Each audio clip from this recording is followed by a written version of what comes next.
guys, please let me know if you could hear me okay. Um, we had technical difficulties because I was trying to figure out the audio and browser. And just to be fair, Chris is kind of used to this with me because he basically is my savior for my Kickstarter, Neo Wonderland. So if it wasn't for him, I would have a lot more problems. But of course, naturally, he was the first person that volunteered to do this thing. So I'm excited to talk to you guys about his project and everything he's basically been up to, and very impressive how fast he gets things moving along. And yeah, anyways, it looks like the audio is working. I'm facing the camera, so you probably can't really hear me. And I won't wait too long to introduce Chris, but alrighty, let's bring Chris in before I do something really unprofessional. So here we go. Okay, Chris, can you hear me? Can you guys hear Chris? This is my buddy. I'm here. Can you? Yates. And if we didn't glitch out, dude, at first, honestly, it would be the the first stream, right? I'm rolling with the punches here. I'm sorry. Like I can barely hear you a little bit. So you just tell me what you Can you need. hear me now? Okay, that's a little bit better. Yeah. You know Okay, what? I cool. need to sit closer to this thing, or I gotta pull it on the screen. So, thank you for hanging out with Chris and I in our very first live stream, and he's been the one that figured out everything with my Kickstarter. So, all right, let me know if you I can mean, hear this is me. how it happens, right? This is this is the peek behind the curtain. Yeah, it's a nice way to put it. Yeah. Okay, so hopefully you could hear me, and if not, it might be because of the source is all weird. But let me close this thing. Okay. Alrighty. I mean, I feel like Chris could probably introduce himself better than I can at this point. Man, In I fact, can't you know hear what? you at all. You can't hear me at No, all? I'm not getting anything. I'm sorry. Ugh. What the heck?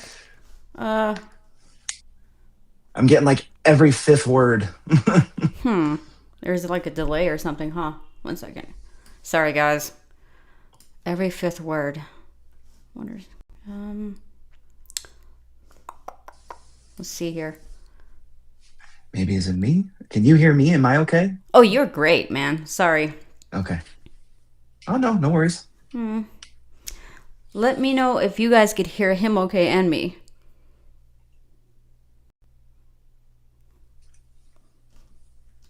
Okay, so. Okay, you know what, Chris? Can you hear? How about you just introduce yourself right now and talk about your project? I guess that's a good way to start. I think. Yes? No? So weird. What is this? Mute the speaker. Okay, let's try this. Can you hear me now? I turned the speaker on, so.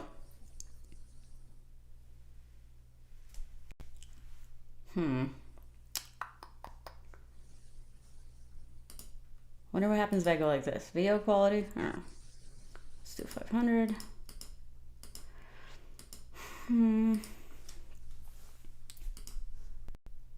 So he can't hear me for some reason. I'm.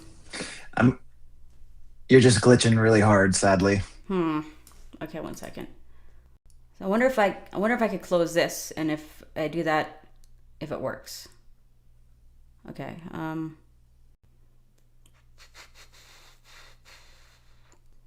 Live broadcast. That's crazy.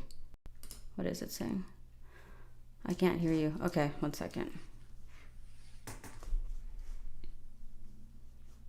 Man, oh man. Sorry, Chris. External headphones. Okay. Input. External microphone port. I don't have that. So. All right. Let me. Okay. How about? So I'm typing. So hopefully he could do this. Sure, I can intro myself. Can you hear me? That's good. Yeah, I can definitely do that. So, My name is Chris Yates. Pleasure to meet everybody. I am a brand new comic book writer with a Kickstarter that is launching on March 3rd called Marcus Walker Kingslayer Protocol. It is a it is a book that is about a family centered in a world filled with mechs and kaijus, and basically it was a story that me and my team had developed. My team comprises of Simone Ragazzoni as my artist. My letterer is Taylor Esposito. My editor is Trevor Richardson, and my logo designer is Ryan Clark, and our colorist is Antone Interrera. I believe I pronounced that correctly. And yeah, we're here to promote the book. The book's coming out March 3rd, like I said, and it's been 3 years in the making. And we're very excited because not only do I get to talk to you and your audience, but you are a part of that in a real fun way. So, bearing technical difficulties, we can get into the meat of it once everything's kind of smooths out.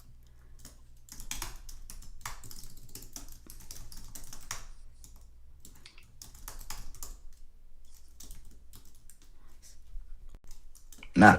So that's a great question. How did I get into writing? So basically, in my previous job, I worked for the Walt Disney Corporation, and during that time, I was the non-traditional IP person for them. And what that means was I would kind of evaluate IP and potentially flip it to our streamers, our showrunners, writers, directors, etc. And I would review, hundreds of things, anywhere from video games, board games, anything in the geek space.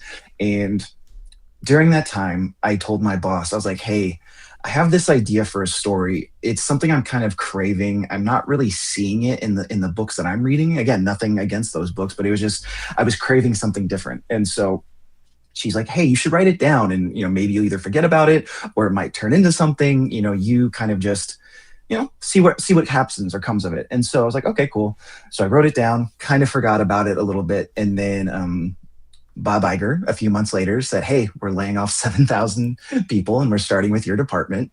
And I was like, oh, crap, what am I going to do? Because I had just kind of hit like a bucket list type of job, to say you want to go into storytelling or entertainment, and you get to work at United Talent Agency, and then you get to work at the Walt Disney. It's kind of like, well, where do you go from here? And during that time, I had some reflection of like, hey, what am I going to do? Because it's like, well, crap, like everything's kind of been done in that regard. And then one of the things I thought of was, there's actually two things I thought of. One, I wanted to marry my girlfriend, and the other one was I wanted to not have regrets about writing my own comic book, because I had been fortunate enough in a position where I'd helped a lot of other people, signing people, getting their books optioned, and I was just like, if I'm going to do it, like, what better time than now? Like, I'm never going to do it if I don't do it now, basically. And so I kind of started fleshing out this idea of,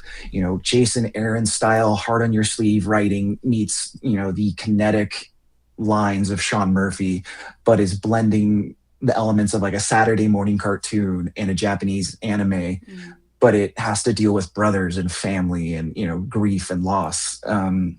So yeah, that's kind of what it got. So I never had I'm going to be a writer one day. It was just one of those things where it's like, well, I have a lot of knowledge in the space, and I kind of have some thoughts, and why don't I just do it? Because, what else am I going to do? Like like I said, I've been fortunate enough to get to this point. So I decided to kind of give it a shot. And here we are 3 years later, in the promotional phase of it. And it is, it's exciting, but also incredibly tiring, because I've been lucky enough to, be able to promote through a lot of friends and outlets, and it's very exciting. So.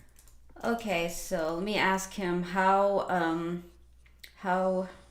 does one get over, the fear of starting a project? So, all right. So, how does one get over the fear of starting a project? I don't think I have. I'm still feeling it. I'm definitely, working through that. I mean, I'll be completely honest. Some days I am scared out of my mind. The others I'm just, I feel super confident in the pages that Simone's turned in. I mean, again, I have an embarrassment of riches when it comes to my teammates and collaborators. I mean, Simone turns two sentences into something that is just I'm speechless. I'm kind of lost for words because um, it's way better than I could have hoped for. I mean, truthfully. So I think one way that's helped me get through this is that my collaborators definitely raise me up in a real way because they're all seasoned vets in a certain way, and I'm kind of the new person in the group. And so, I mean, truthfully, it's just there is no other option if I'm being very transparent and very open. Because again, well, what else am I going to do? You know what I mean? Like, again, I could potentially get another job or I could, find something in outside of entertainment. But at the end of the day, I loved comics and I had kind of done all the things, but the actual writing of one. I mean, I was never going to be an artist. I never had that patience or skill set to to do that. So I just said, I'm going to try writing. And I hope that's not disrespectful to other writers. I just was like, I'm going to do it myself and just see what happens because this is all a gamble, right? Every creative endeavor is a chance that you're just hoping to stack the decks in your favor. So when it, goes live or gets released, it hopefully connects with people in a real big way. It seems like there is a go get after you is important. You guys are so freaking awesome for being patient with me, and Chris is gonna hear and afterwards and hear that they could both hear us, I guess, basically. So Yeah. So I definitely kind of have like the underdog mentality, and I do believe that is important. I mean, it started with sports. I was always kind of an athlete growing up. I was in track and field. I was in football, and specifically with track and field, I was a shot putter and hammer thrower. So generally speaking, those athletes were 6'2", 6'7", 300 pounds, 250, genuinely big dudes.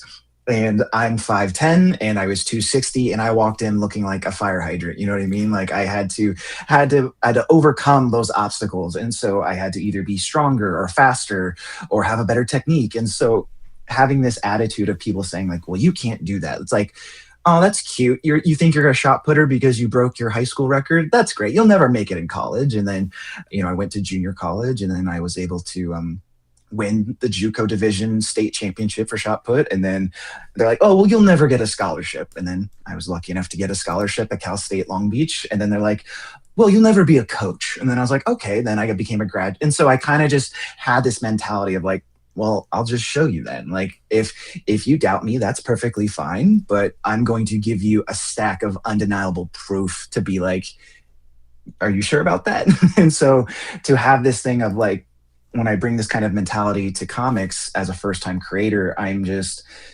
have the belief that no one's going to do it for me, and I have to kind of rely on my friends like yourself, or in the press, or in the podcasting space to kind of get the word out there. But it's very much like, yeah, no one's going to come and save you. So if you really want to do this, you kind of have to, shed your ego and get in front of the camera and just be like, hey, talk about it, be open, be honest, be vulnerable, because I think that's the only way you can do it. So yeah, I definitely have that mentality of the, go get 'em spirit.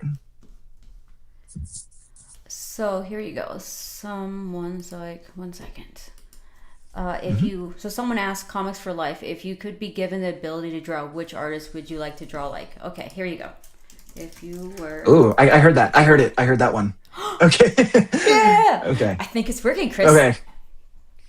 Fingers crossed. Okay, if I could so let me make sure I got this correct. So if I could draw like anybody, who would it be? Is that correct? Yeah. Who would you draw like? Okay.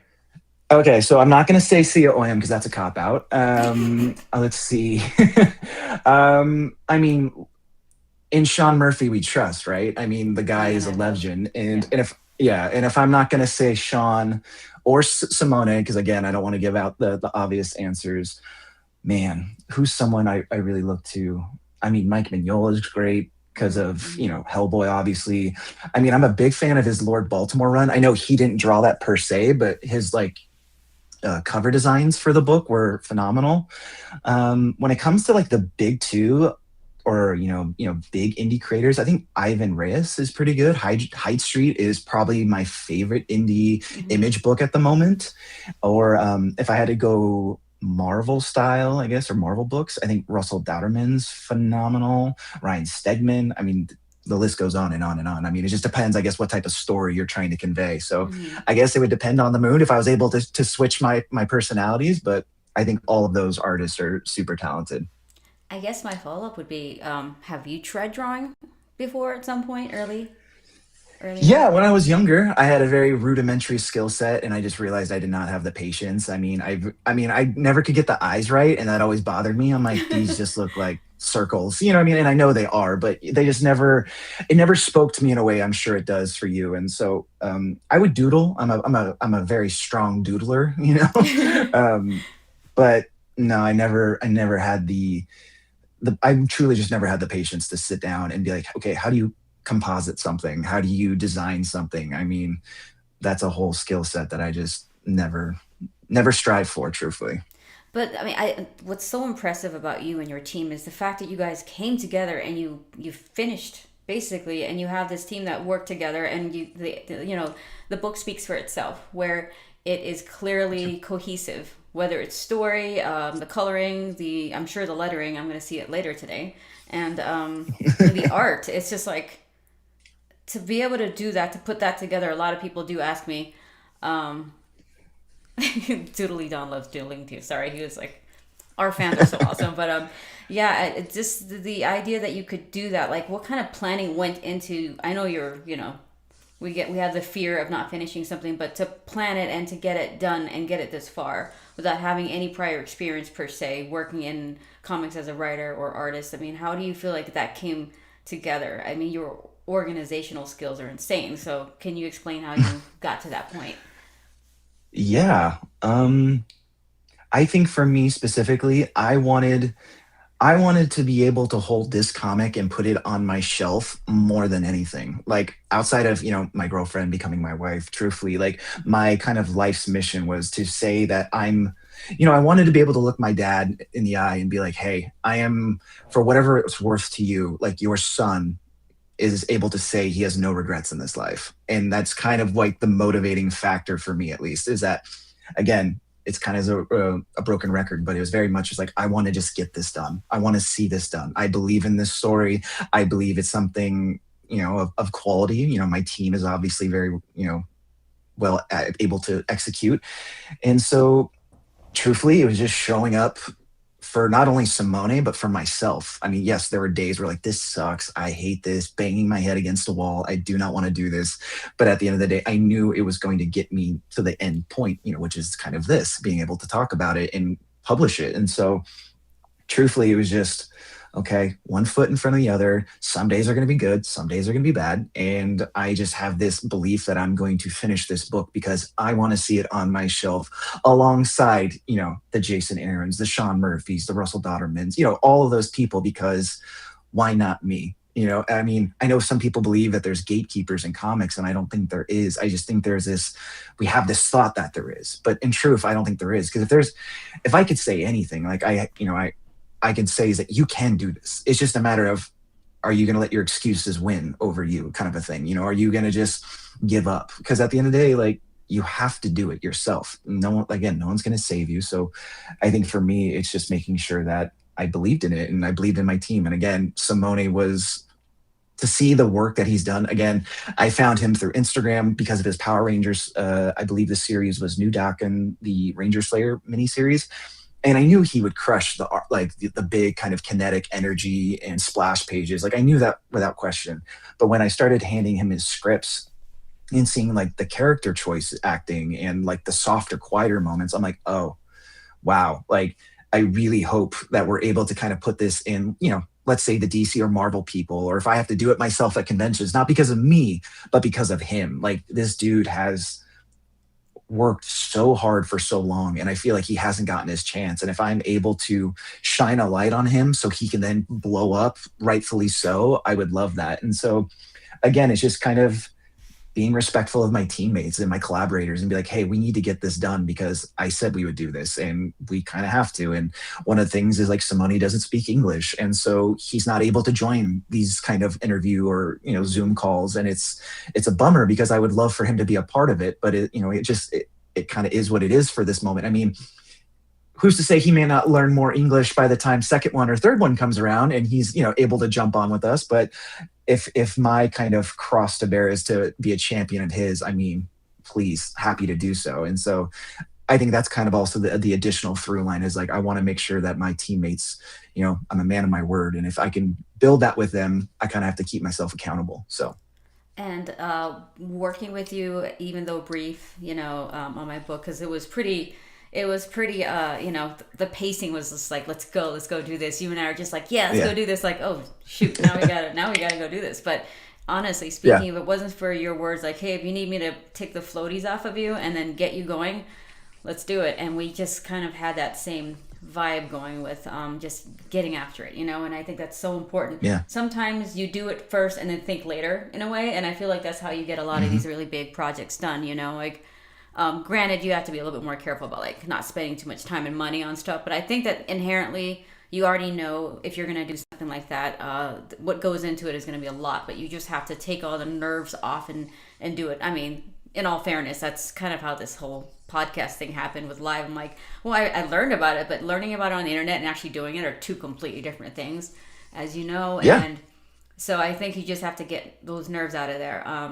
So all that said, obviously you got Sean Murphy's variant cover. I mean, that's like him and I mean, sorry, you and I love his art, and it inspired us. And so I found the cover I did for you. It's kind of bright. But yeah, so this is the actual piece, and of course it was inspired a lot by Sean's inks and stuff, and so I figured maybe I'd show you guys the variant cover that we did, I mean, like over a year ago, right? Basically. I think it's actually 2024, so almost 2 years ago at this point. That's how long this whole process been. Yeah, but still, here we are, right? Yeah. So all that said, I could go ahead and show some of the images from the book. Hopefully this doesn't just crap out on us, but let's go. Let's do this. Yeah, let's try. Let's go for it. Okay. Do you see the cover? Well, you don't see the cover. I guess they see the cover. So this is okay. So this is Simone's cover. It's the main cover. Has all the main characters on it. And then we have Rob's cover. That's awesome. And I think we all know what the theme is, like really cool looking epic scenes and action, and the colors are awesome. And so this one is Kevin Keen's cover right here. And I will show, this is Sean Murphy's, I think this is the artist edition, right? It's black and white. And it looks amazing. I mean, I'm all about that. So I'm so glad you did that. And here's his colored version. Who colored it again? I'm sorry. Who colored Sean's cover? Oh, okay. Awesome.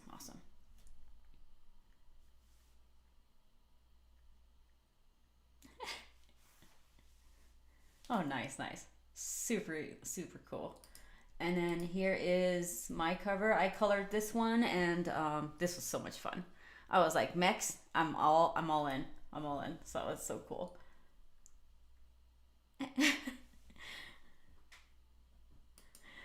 Exactly. And here is a splash shot of the fighting scene. I think you know what I'm talking, the double pager. And then we got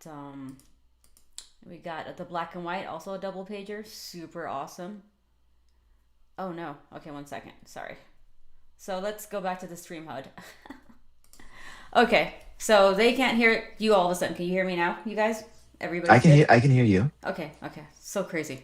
But I also have your I pulled up your, what is it? Your Kickstarter page, and I'm wondering if they won't be able to hear you if I do that. So let me see here. Chris's feed, guest images. Can't hear you both again. Okay, I see what's happening. Anyways, that aside, so this book looks great. I'm gonna put a link to, I think I already have it in the link, the description for the pre-launch page, right? So they can see everything everything I see on the pre-launch page is basically what they can see, I'm assuming. Yes. So Okay. Yeah, so it's going to be basically the blurb from Stephen Maida, who was very kind to kind of read our book and give us that, amazing quote. Because as you know, when you try and build a campaign and you try and, find ways to make it feel like the backers can trust you as a potentially as a creator, but also a first time creator. I mean, we are very intentional with how we kind of, I don't want to say stack the deck, but just we really wanted to make it feel like if someone wanted to take a chance on us, that they could trust us with their money. Because again, no shade to any other creators on Kickstarter, but sometimes campaigns run long, sometimes campaigns are delayed or not even fulfill. And so we very much wanted to be like, hey, if you want to take a chance on us, we kind of have all these things in place. I mean, when it comes to our book, it's very much inspired by anime and manga and Saturday morning cartoons and American comics.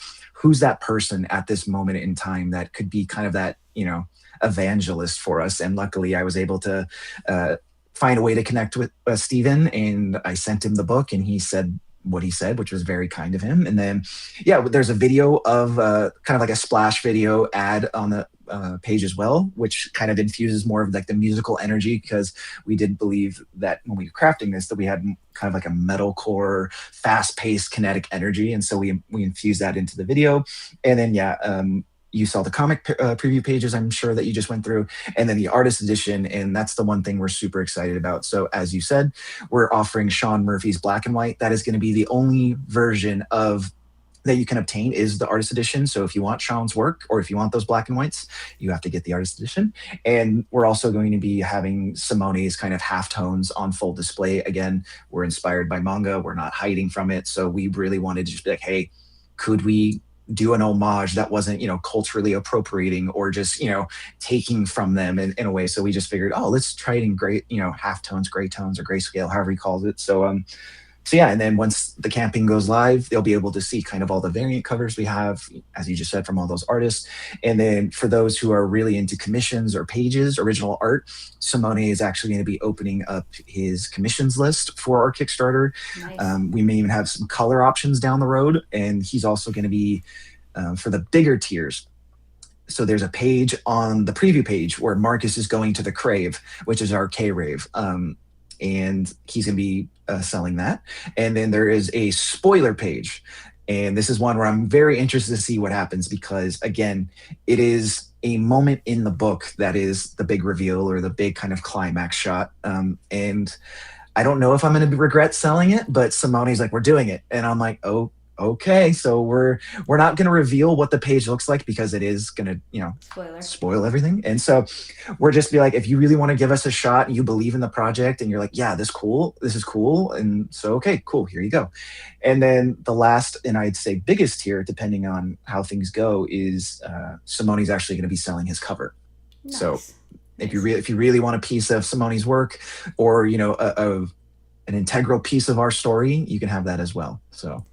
I don't think we talked specifically about the story yet, right? Just like a quick, not elevator pitch, because that, that makes me nervous when I say elevator pitch for myself. Like, I can't do it. I'm still not good at it yet. I think, so to be fair, Chris helped me with my elevator pitch for Neo Wonderland, because I was just like throwing spaghettis at the wall, and I was like, okay, let's figure this out. And so I want to hear Chris. I want to hear Chris do his elevator pitch. Okay, yeah. So my elevator pitch, without reading anything, this is just off the top. So Marcus Walker Kingslayer Protocol is a 48-page comic, and it is ideal fit for fans of Ultraman Rising, Big Hero 6, and Power Rangers. And again, to kind of recirculate and reinforce what I said, is very much, a story where, I mean, as you probably know, many mech stories, the hero is usually the pilot of the story, generally speaking. And this time we want to do something different. Marcus is not the pilot of the story. Marcus is the little brother of the pilot. And Marcus may not even be, the main, he may not be the hero. He's the main character, but he may not be the hero of the story, because we know, there's like the whole main hero syndrome nowadays. And so with mechs and kaiju stories, we're really understanding that there's so many great stories. And they've already kind of covered that, the mechs or the kaijus came to Earth, or the mechs were sent down from space. And we're like, we're not going to take that route. A lot of things have done that. The Gundams, Evangelions, they've done it great. I don't need to try and rehash or compete with them by any stretch of the imagination. So what can we do different? And so we're like, why don't we set our story around the families, the people, the civilians who kind of live in this world? Like, how would new Honolulu city? How would Hawaii look if it was kind of a bustling city that is actually thriving but is being destroyed constantly by these kind of monsters or machines? And we just kind of took that and ran with it in the coolest way. I mean, for example, I said the K rave, and so when I wrote it, it was kaiju rave. Where like people are going to go to dancing, right, or they want to go out and explore and have a good time. But and then he drew it as crave, and I'm like, oh, that's interesting, because what do people do when they go out at night? They crave attention, they crave thrill seeking, they crave the nightlife. And I'm like, that's a wonderful little like happy accident. So we just went with it, and now it's the Nice. crave. And so we have certain scenes in the book that feel like oh, you could relate to Marcus, or you're like, oh, that's just like me. Because the first time you meet Marcus, he's at the train station and he's going through his phone, and it's like, oh, there's a news feed of the world being destroyed. There's a podcast of people commentating on it. Here's a commercial, and then here's like a crazy cat video with like a face filter on it. And so we were very intentional of like, we want this to feel like if you lived on an island, or not even an island, but you just felt like this was kind of like a friend or a neighbor, or it could have been you, so to speak. And so again, the creative swing was, our story is not about a mech pilot, and he may not even feel like the hero of his own journey. And so that's kind of the story elevator pitch, a little more expanded. So No, that's awesome. Yeah, I'm glad you didn't totally elevator pitch that thing, because then it's just like, because then there's yeah. no infliction in certain areas that you need to pause and kind of explain a little bit. So that's awesome, and the art obviously goes really along really well with the story. And I actually like that idea. I think what you and I had in common with our story was, yeah, it's cyberpunk kind of futuristic, but there's like that anchor that you're anchored towards the brothers, basically, and the main characters of the story. And that's kind of how I wrote my story too. It's like at first it was the other guy was the main character, and all of a sudden I'm like, but I think if fans had to pick, and they probably will, like between the two brothers, whatever, the main characters, who their favorites are. So when you were writing the two characters, basically, did you purposely kind of write them a certain way, or did you as you started to write their story arc, you started to gravitate towards writing them a certain way because they basically became their own person? Mhm. Like, which approach do you think you took? I think I just wrote it as honestly as I could, because I think when I started out, I was very much Caleb when I wrote it. Like, I'm the older brother, I'm writing the older brother, I'm writing him from his perspective. But as then time went on and we kind of developed it more and started really, wrestling with the themes of it, it was like, to kind of go back, to give you more context, my mom was diagnosed with stage 4 ovarian cancer. She lost her battle 10 years ago. And during that time, me and my brother, had a real, I don't want to air out our dirty laundry by any means, but, we just had different ways of dealing with grief. And so during that time, as the older brother, is like, am I doing the right thing? Was he right? Was I wrong? And so, with kind of some reflection, I tried to put that into the book a little bit of just like, this older brother wants to protect his little brother, but he also doesn't want to like smother him. You know what I mean? And so it's just that dynamic of trying to figure out how to balance that and do it in a way that's entertaining. So again, to circle back to your question, I definitely was Caleb. But then when I started having those thoughts with Simone and really kind of working it out, I kind of saw myself as Marcus, because, he's going through this journey and he's going through his trials and tribulations. And I'm kind of doing that with my own writing journey. And so and then when we finally got done with it, it was just me and Simone, if that makes sense. Like, yes, we wrote it, but then once he put the kind of in, the character choice acting and the page layouts, it just became its own thing. And I'm like, oh, these are their own characters now. I don't think of them as parts of this is strictly my mindset and things like that. It's me and Simone now. And so I hope that answers the question. Dude, that's such a good way to put it. Because at some point, yeah, I think we do draw from our own experience, and then probably also from people that we look up to, or media that we've taken in. But at some point, I think it does kind of take off like a plane on its own. I'm assuming that's kind of what you're saying, because of course I started out with my own experiences too, and every once in a while you do kind of draw from that again, because you need a certain emotional beat in the story. But yeah, I think so. A lot of people are asking, like, are you when you're stumped on a story, you keep working it. It's like, do you have any stories that you are stumped by but are forever working on it? That's always I guess you call it writer's block. I mean, I'm sure you Yeah. went into it. So do you know how you either A, work through it, or B, is there such a thing, or what's causing the writer's block basically? Well, let me tell you as a first time writer. I Don't mean, pontificate. I'm just truthfully, joking. yeah, no, no, 100%. Because I'm like, I'm not that person by any stretch of the mat. I mean, honestly, if I got stuck on something and I really needed to figure out, I would just go for a walk. I mean, try and disconnect as much as I can. I am someone who, I'm sure, like many people, I'm, face to the screen, and you're just like, God, I need to just get away from this. And so I'm lucky enough to live part time in Quebec, so I'm able to kind of go out into the forest and wander and just take out my headphones and just be with nature in that regard. And so I think for me specifically, just to give you an honest answer, is just get off computer, like go live life. Stop thinking about it, because I'll at least speak for my own personal experience. When I stop thinking about it and I just let my mind kind of wander, I end up figuring it out in some capacity, whether it's the music I listen to or just kind of thinking about it and kind of it's kind of like meditation of it at all. So, I mean, that's the honest answer. I mean, other stories right now, it's just outside of Marcus, it's just giving it the attention it deserves, I feel. And that's been my experience, because if you let it cook for long enough, I feel like you can kind of figure the answer out. I don't I know. What do you think? I'm gonna flip it on you. What do you think? I obviously that's true because I waited 20 years and I let it cook for a very long time. At this point, I probably have like franchise chains of my story. Like just cooking it for so long, like a cheeseburger. But you definitely need. But luckily, I did Lola. But see, here's the thing: is like when I did Lola XOXO, that one was like immediate. I think it's because I was playing all these Mhm. post-apocalyptic games, and just where I started and like my excitement with doing like really gritty looking artwork. So it was perfect timing, and I felt like after I was done with that, and I did a lot of other books in between, whether it was Fathom or working with my friends, it just I think I wanted the story to look a certain way and feel a certain way that I knew I wasn't ready at the time. Every time I'd go back to working on it. So yeah, sometimes you have to let it cook, and sometimes you have to have something else in the works. But at the same time, like I guess that's the question is like how I mean people are they we all have different stories, right? So Mhm. if people really want it bad, do you think I mean how do you jump on something? I mean, is it when you want it really bad, whatever story's in front of you, just go with it, or is it like try to dig for something else that you just want to get something out there? I guess right. So like Yeah, I like think yeah, like how do you I, get from idea to actually executing? Like what brings us to that point?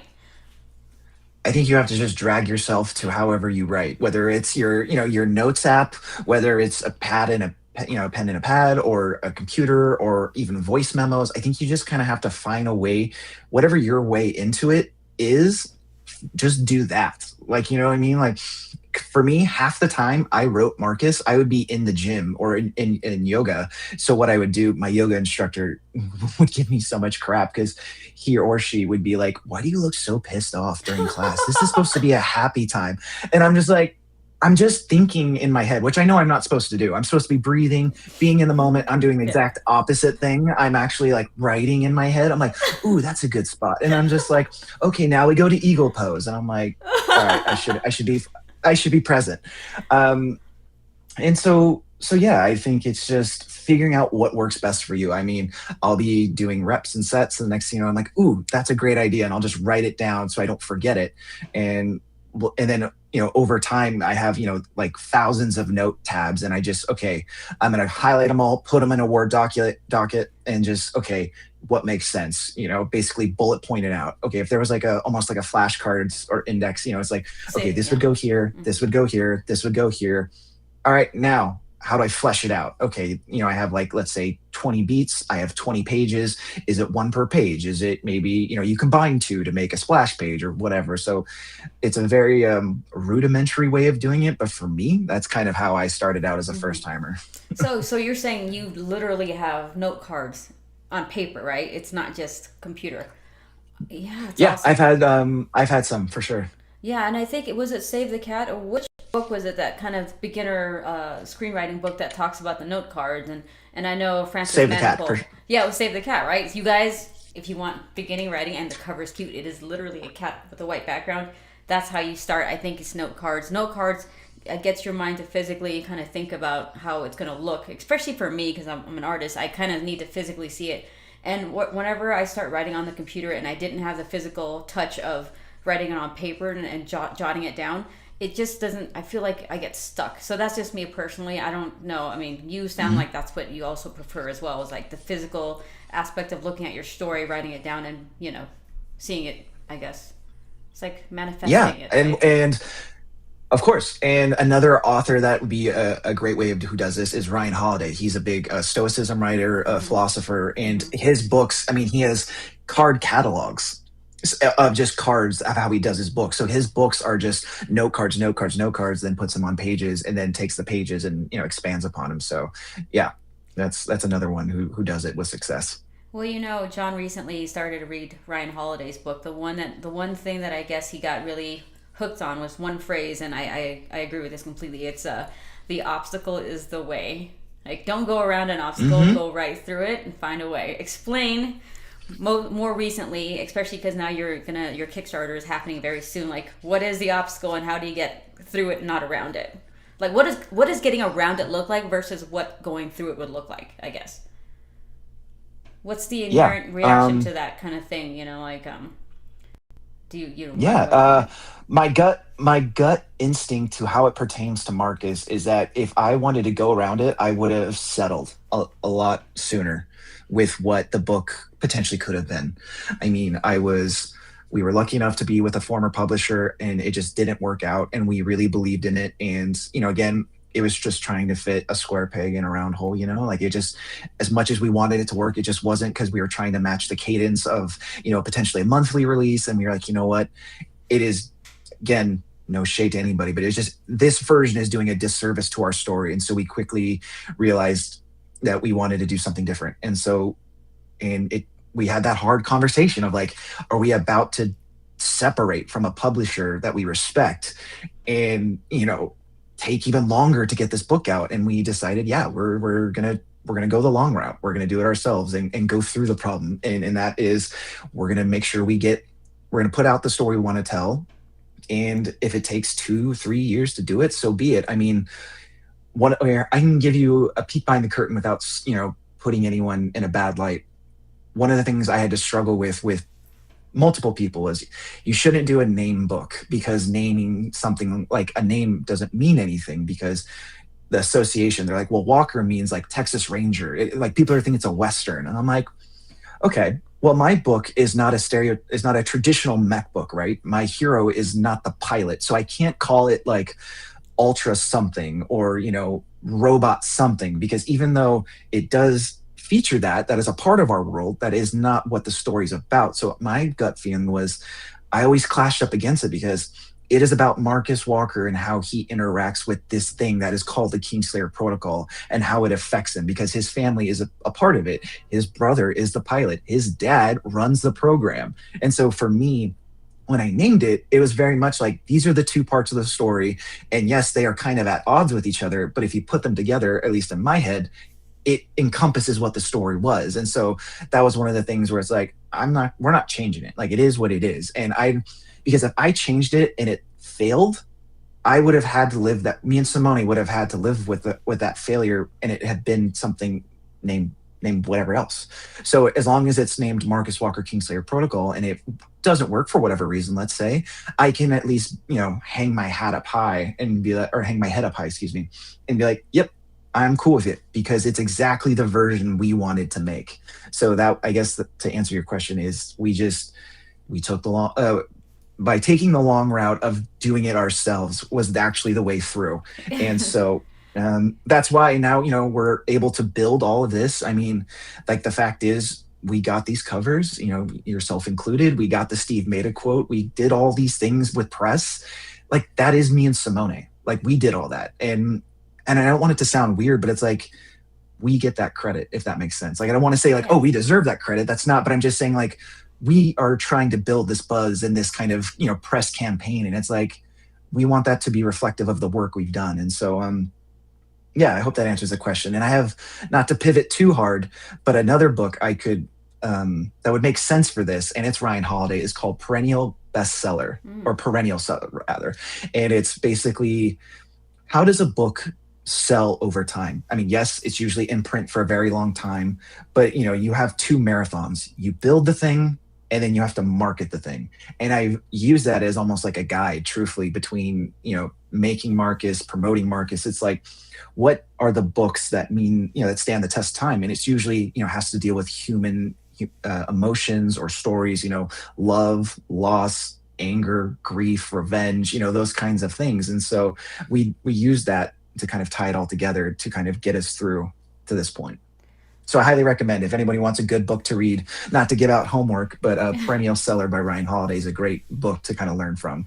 Because then when you read those books, then you check out how his writing style is. You look at all his examples. Like there's a thing called, I think it's called Raving Fans, or Little Monsters, where he references Lady Gaga, and she has a huge fan base and a huge community. And it's like, how did she build it? And she's like, I didn't want to be like the next Madonna. I want to be the next Iron Maiden, because they built a fan base that is, very ravenous, and like they make things for that fan. And so she kind of kept that model. And so, yeah, those are examples of like potentially how to build something in that way, in a real way.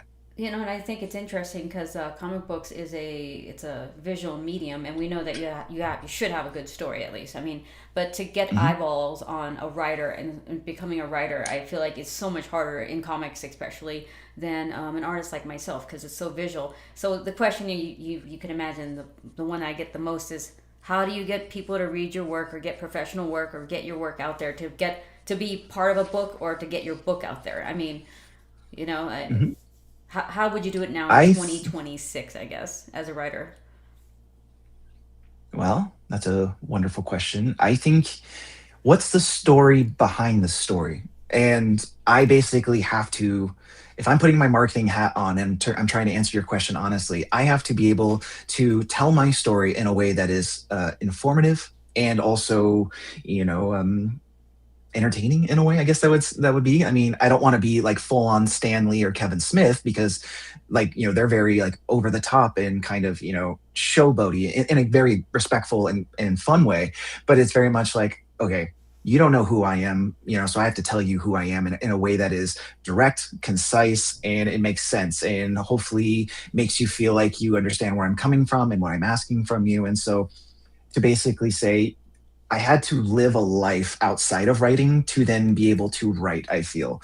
I had to go through track and field, entertainment, those failures, not failures, but just they didn't work out. And Mm-hmm. so I basically had to learn all those things to then inform what I'm doing now. And so that's how I was kind of able to do this kind of little press tour, I guess, whatever you want to call it, or press push, because I learned with Keith and with you, and the template I gave you is the exact one I'm using. I'm just trying to see how we can make it better. So when you do Neo Wonderland 2, or Keith does the next book, we can then, okay, this is what I figured out worked for me best. Now let's see how it works for you. I mean, again, case in point, someone told me, metals are not the best thing to use sometimes because of potential shipping or weight. And I'm like, cool. I don't usually buy those, so I'm not going to ask my, potential backers to do that.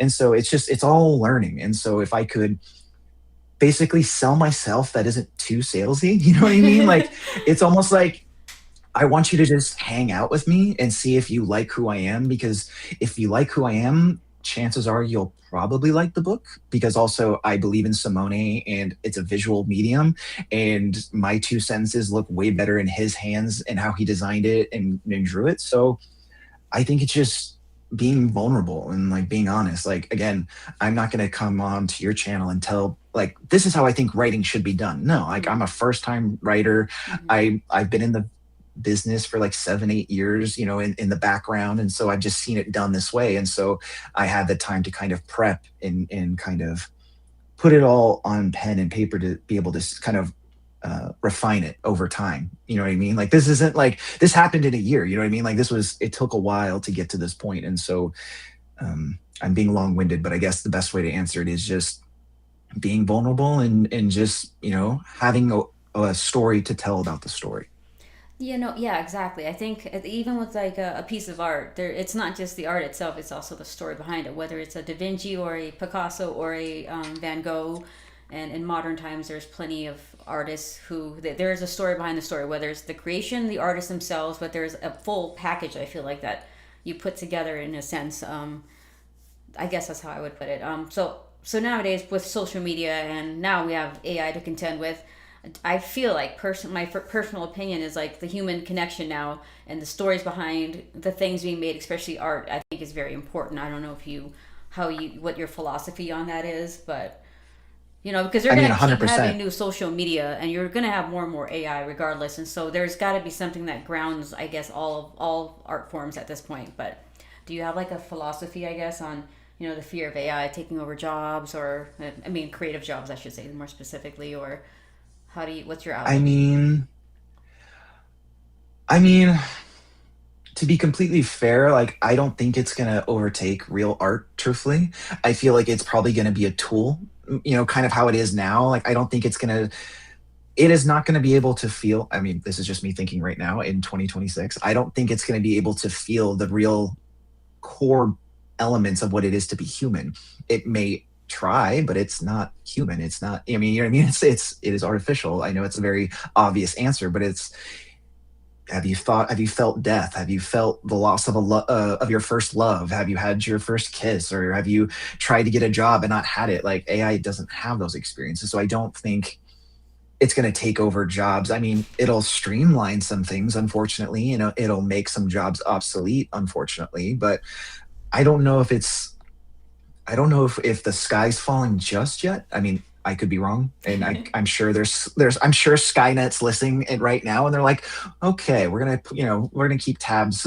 You know what I mean? Like, so I'm just being honest. I haven't really given too much thought because I don't think at the end of the day it's going to take over what really matters, which is the human connection. Because yes, there'll be other social media things, but it only matters because of the human element, I feel.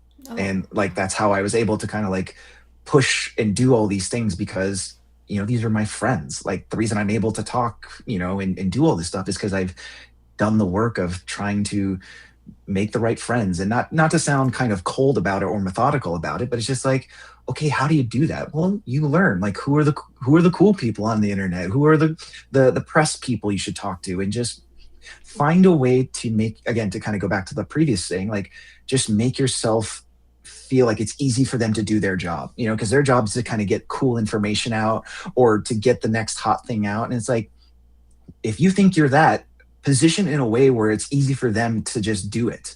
If you're going to ask them to do something for you, that person may have 1,000 requests, but if, like, for example, I'll give you a thought is, when I reached out to press people, I made sure I had like a press release. I made sure I had like the pre-save campaign. Like I had basically a press kit for them. So all they had to do was copy and paste, and like, boom, their job's done. Like I didn't make it harder for them. And the great thing is they'd be like, oh, thank you so much for thinking about that. And it's like, well, yeah, you're a human being and you have a family potentially, or a job, or whatever going on that I don't know about, because that's life. And so trying my best to think of other people as best I could during this process. And I don't know if AI can do that. I So agree. And I don't know if you could see, because I don't know if you have the live stream window open on YouTube, because I see people's questions, no. I see people's comments. World at War Comics, what's up? He said hi a while ago. He's like, what's up, Chris and Sia?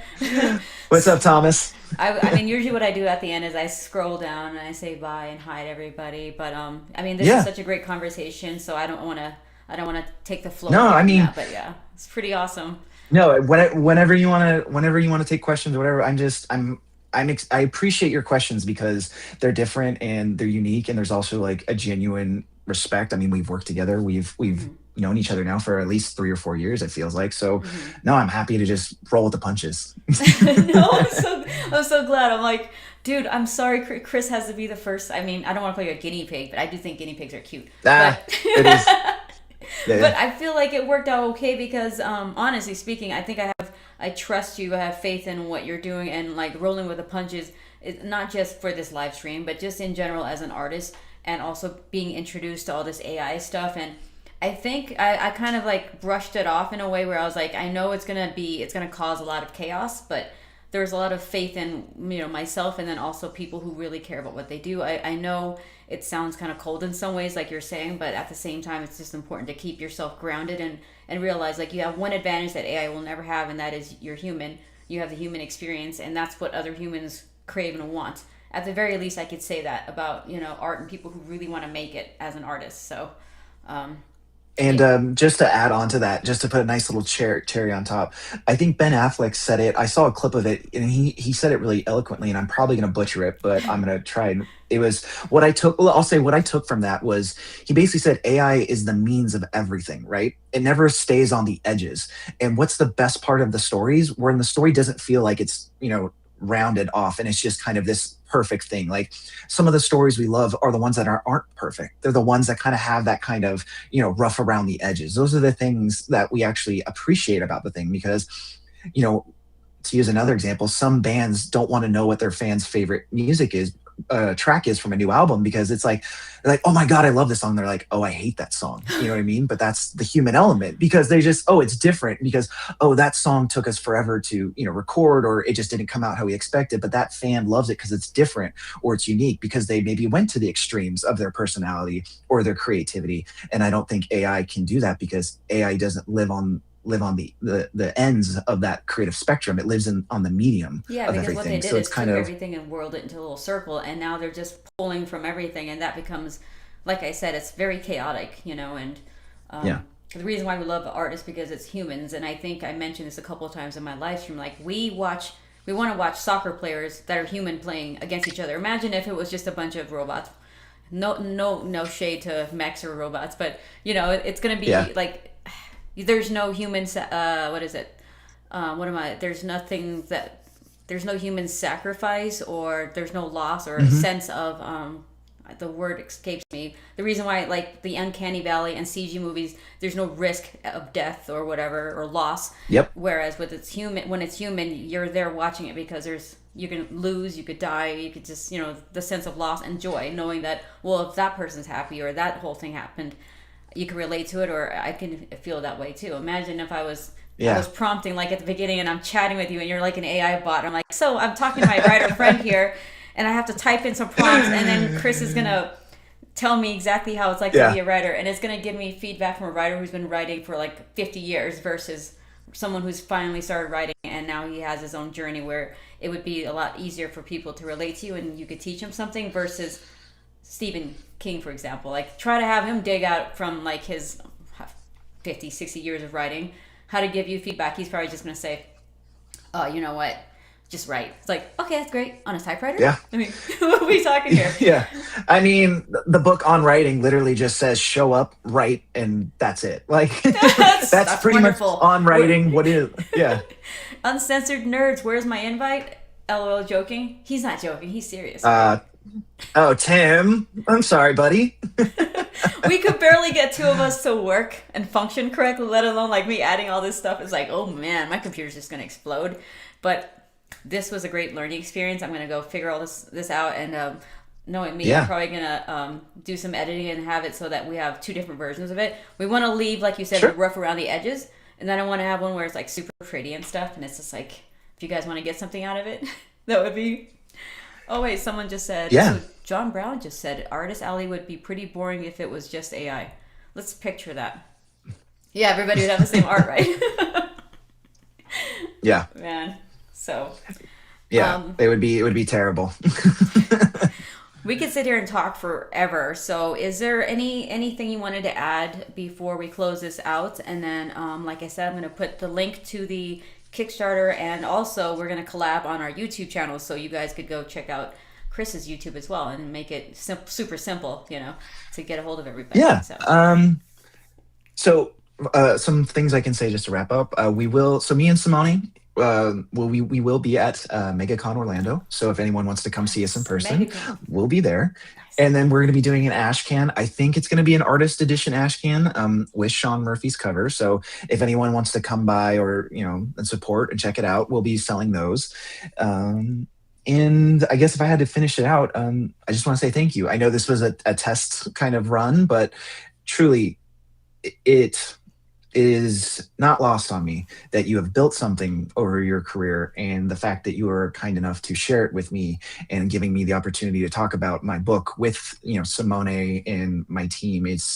I'm very grateful, because again, to kind of circle back, it is the human connection, and to have a business collaborator and a friend to give me my time in the sun when I don't feel like I deserve it. I just want to say to you and your listenership, your viewership, your audience, thank you, because it really does mean a lot to me, because you are someone that I hope to strive to be. If when I'm at that point in my career, I could help bring other people up, kind of how you've shown me that same kindness. I just really appreciate it. So thank you, Sia. Oh man, thank you so much. I almost cried again. Remember when I cried on camera when I got my Kickstarter, and then I do, because me and Mary Lee's were at a bar watching your live stream because we were so excited for you. We were having drinks, and then when you fully funded in 15 minutes, we were like, "Woo, shots!" I know. And you texted me right away, and I was on camera saying, "Oh look, my team is texting me," and I was like, so happy. So I'm getting the feelings back again. I can't wait for you to do it, and it's really fun to actually, you and I doing it one after another, and like we get to bounce ideas off each other. I mean, really, ultimately, I think we're trying to build some really solid foundation, not just for our own books and our own IP, but for the industry in general. We talk about this all the time. Like, it's not good enough just to have a project get paid for it. It's nice, but I want to be a part of building something bigger and newer, because it's changing so quickly right now that it's really important to just like have something to look forward to, and then also kind of giving back, to the people that supported us and everything, and whether it be professionals or fans. But like, that's kind of where I'm at with that, and I'm sure you're the same way, and it keeps you going when you're like really hard things you got to deal with, you know what I mean, constantly. Yeah. I think just being able to build your own thing, because then no one can take it away from you. Like, if you're able to build your own audience, your own business, and all those things, like, you're kind of good. I think, what is it? If you have 1,000 paying fans, you're good, or something like that. Yeah, So like if you can that's all just you work need. work your way to that, you're good. And so that's what we're trying to do here, right? Yeah, exactly. We're all about it. Like, I mean, yeah, exactly. So, all right, Chris. I apologize for my. I thought everything works well, but tech is always like that, and so we'll figure it out next time. And Oh, no obviously, worries. when you're done, if you want to come back on and tell us your experience after that, I feel like it's kind of cool to have a follow up with this kind of stuff, Oh, especially. absolutely. Yeah. I'm definitely open to doing a post Kickstarter recap, because I'm sure I will learn things along the way and be happy to share with you and with your audience. No problem. Awesome. Well, I guess I could.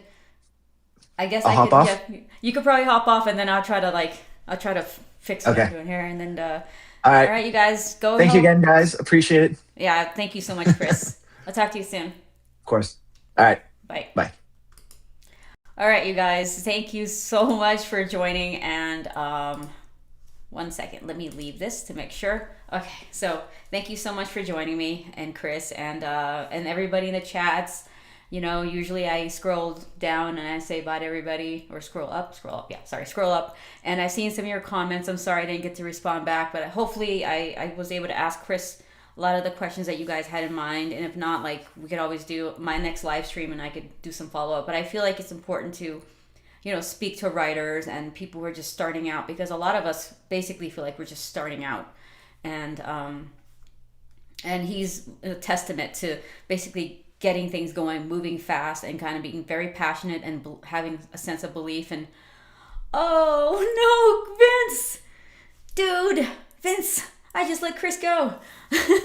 And Vince is a writer, so maybe we'll have Vince on doing a live stream, so he has to go through the process with me. But I think Vince, when you watch it back, you'll appreciate all of what he said about writing and stuff. So thank you so much, Michael Richardson. It was so nice meeting you in person in Orlando. And yeah, so you guys are super awesome. Thank you for supporting me and me trying to do this. This is like my first one, obviously, and so the goal would be to get other guests, and then also maybe have a drawing live stream and all that. But I mean, I didn't hesitate when Chris told me about his project. It's like, of course, man, like, he's helped me out so much. Like, if it wasn't for him, I wouldn't be half of where I'm at right now with my Kickstarter and my own book. And obviously Vince and Doodly Don, so my team, thank you guys so much, and you guys are super supportive. So yeah, thank you so much for joining. I'm gonna make sure to have the link to the Marcus Walker Kingslayer Protocol link in the video description, and probably in my social media and stuff. So thank you guys so much. I'm gonna have to watch this back and see where I could cut some stuff out, because it was just like a nightmare because of my poor tech skills, I guess. So All right, you guys. Well, I'm going to scroll up and say goodbye to everybody. See who I missed. Okay, Uncensored Nerds. Thank you for stopping by. World at War Comics. You guys are awesome collaborators. JD, of course. Richard Willis. Comics for Life. Bandit Rose. What's Up? Marv V Comics. Billy Power Max. Nilo. Ethan. Billy Power Max 2264. And MNGKU God. I don't know what that is, but it sounds cool. Let's see. Who else? SSP Artistic. I hope we answered your question about the book will be found on Kickstarter coming soon here. And if I missed you, I apologize. Shoe Trip Comics, Stormtrooper Julius Caesar. So awesome. Spider J95, Nick, Lindsay. Awesome, you guys. Awesome. Oh, yeah. By the way, if you want any more updates, I'm back home now. I'm not traveling for a while because I got to get my book done. I have updates on Neo Wonderland. Please join the Discord. I will put a link in the video description as well. I've seen a lot of new people joining, so welcome to the Discord. And I get to go look at some art. So, all right, you guys, thanks so much again. And I will see you very soon here. I'll try to stream sooner than later because I was gone for a few days. I was in Orlando, and that was pretty cool. All right, you guys. Well, have a good weekend. I'll talk to you soon. Bye.